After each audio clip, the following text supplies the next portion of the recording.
Hey, what's up? This is your girl, Taylor Wilde.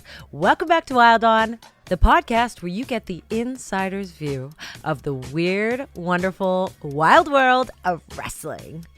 On Wednesdays.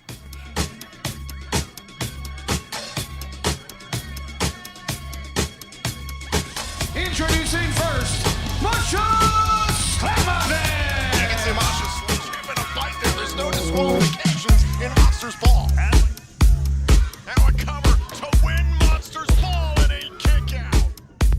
I do think that wrestling is something that bonds, wrestlers from many different walks of life because, at the end of the day, we live in two different worlds. We live in the professional wrestling world and the real world. And, everyone is a brother here in the wrestling world because we all go through it one or another similarly compared to the other real world where half of us probably wouldn't even like each other.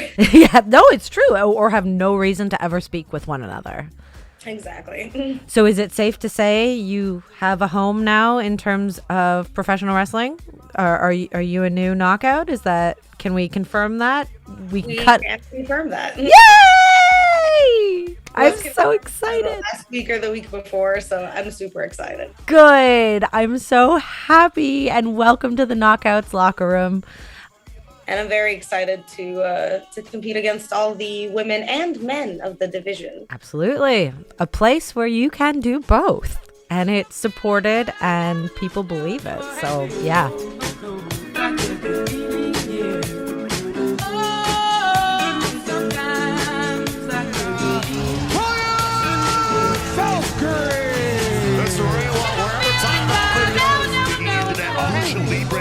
With the knees here. Champ, get it right. And the AAA Reina de Reinas championship. I think, I want to say across the board, I'd say mass majority of us are these extroverted introverts. We love performing. We can be social when we're at work, and then on our own time, see you later. Yeah, You will not catch me You will not catch me outside in groups of people if I don't have to be. Yeah, I'd much rather a house party with like 3 people. Oh my God. And I'm going to hide in the kitchen the whole time. You'll find me by the charcuterie board. Totally. And there's never been a casket roll through people's temples. When 24 times in this year, and the year's not out, they brought the dead in the doors, and they're brought out alive. When they're back in the streets, they've been resurrected.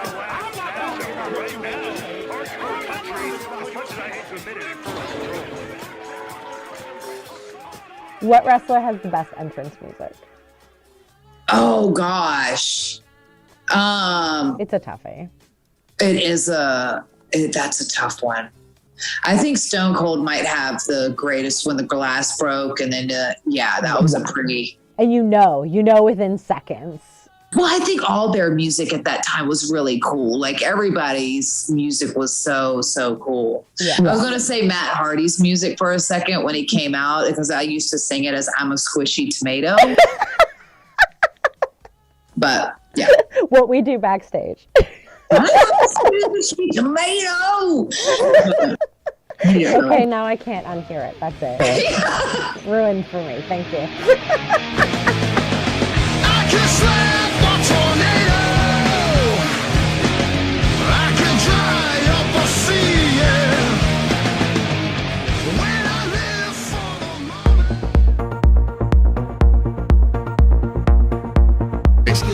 Savannah Evans ready for action here. Face. Look at her. Look at her. Oh, you're feeling James to Mickey James. Where is Mickey James? I don't.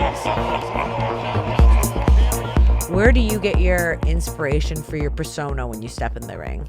I want to have the look of tough MMA fighter. Oh, yeah. But also just be like a badass. Yeah. So I started wrestling in 2014. Mm-hmm. And prior to that, I really loved, movies where the lead female character was badass. She was not typical, like she wasn't girly. And I grew up, like a tomboy. Yep. So I love the girls that were like that. That kind of character really inspires other women to get into the business because it probably caters to more of a diverse crowd. Like, you've really carved out your own niche for other women coming up in the business and little girls at home, is that kind of always the character you wanted to be? Like when I started doing intergender matches. Yep. So I'd be at the merch table, after having a match with the guy, and the little girls would come to the table. Oh, you kicked his butt! Like you were so cool. And just seeing these little girls, it like, you know what I mean? It warms the heart and it really puts things into perspective for you. I get it. Like, oh, okay, I am really impacting kids, where little boys or little girls. Like, yes. Like it's, you know what I mean? I have a friend who has a biracial son, so he's half black, and she's like, he loves you. He saw you in person for the first time, and he looked at me and said, "Mom, she looks like you." Oh. And stuff like that really gets me too.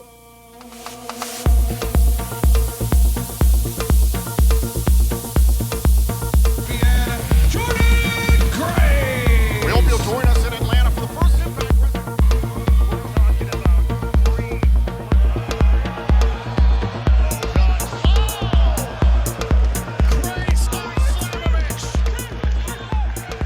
But I have not worked like a regular job in the past 5 years, probably. Okay. I actually do online court transcription work. I've been doing it since before, I made a living full-time from wrestling, and I still do it just because I love it, and I could do it anytime. I did it when I traveled to Japan, to Australia.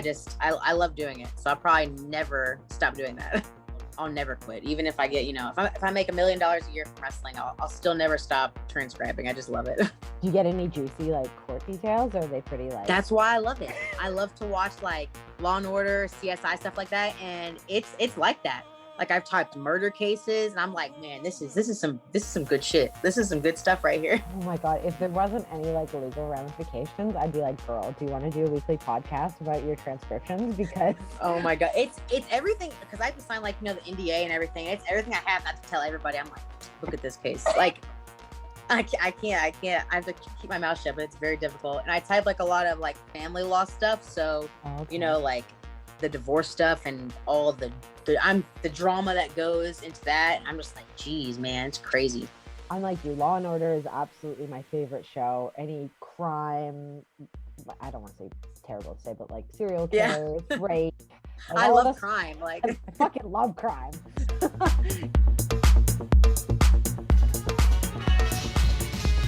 Your tag team partner, the quintessential diva, Giselle Shaw. 2 weeks ago, in a similar style matchup, 6 knockouts tag, it was Giselle Shaw rather has expressed her interest in becoming a champion, namely Knockouts World Champion. That's 2 times in a row there. We were 1 second away from seeing the last match ever. Are you multilingual? I speak 5 languages. Which are? Like, no biggie, like... Yeah. No, so English, because, my my parents sent me to like a good school, fortunately, for me and my sisters as well. So, we had to speak English. That if we spoke our dialect, like we actually had to pay money so that, we don't speak, right? So wow. it was like, you have to speak English or pay up. Put it in the jar. Yeah, some people have swear jars. We have, if you speak your dialect. That's crazy. Yeah. And then Tagalog, which is the official language of the Philippines. Okay. And Cebuano is where I'm from Cebu. And French and Spanish. Wow. Yeah. And when I was living in Wales in the United Kingdom, I was trying to learn Welsh. So you were trying to learn Welsh. If you can spell Gaelic Welsh words, I will give you $50. Yeah. Oh, well, you know what? Pay up, my girl, because yeah. I've witnessed it where, it can become so insular. You're like, I'm Canadian, I'm American, I'm going here, but like, I only want McDonald's. And it's wonderful that you actually take in the cultural experience and respect of course where you are. Exactly. And plus, if you speak the dialect, then like, how are you supposed to get the discounts, darling? If you know what I mean? It's like, come on, like you guys be paying full price. I'm gonna be here and getting all the discounts, and they're like, oh yeah, cool, whatever, because you speak the dialect. You know what I mean? Like, how are you supposed to bargain? Oh my God, that's so funny. I love it.